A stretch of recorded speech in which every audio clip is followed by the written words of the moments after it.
Hi guys, welcome back to Leytenia'S Kitchenette.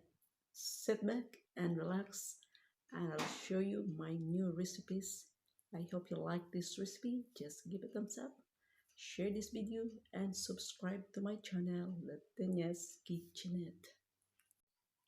So this is now my beef steak with paprika, mushrooms, and onions. So don't forget to subscribe and give a thumbs up and share.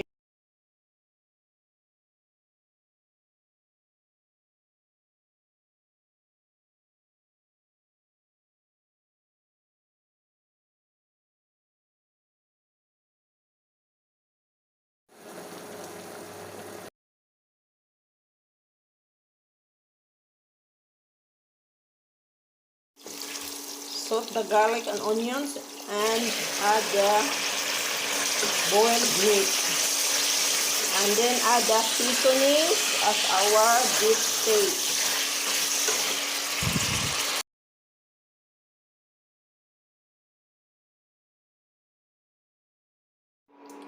This is now our beef steak, and we will add the mushrooms and the separated sauteed veggies together with this beef steak or beef adobo.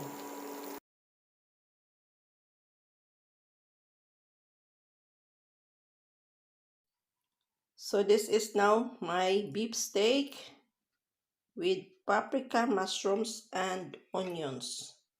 So don't forget to subscribe and give a thumbs up and share.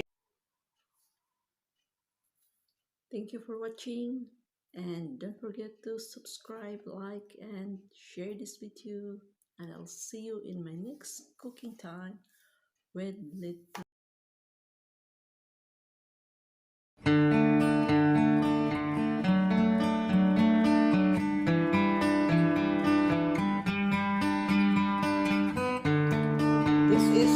This is now our beef steak, and we will add the mushrooms and the separated sauteed veggies together with this beef steak or beef adobo. So this is now my beef steak with paprika, mushrooms, and onions. So don't forget to subscribe and give a thumbs up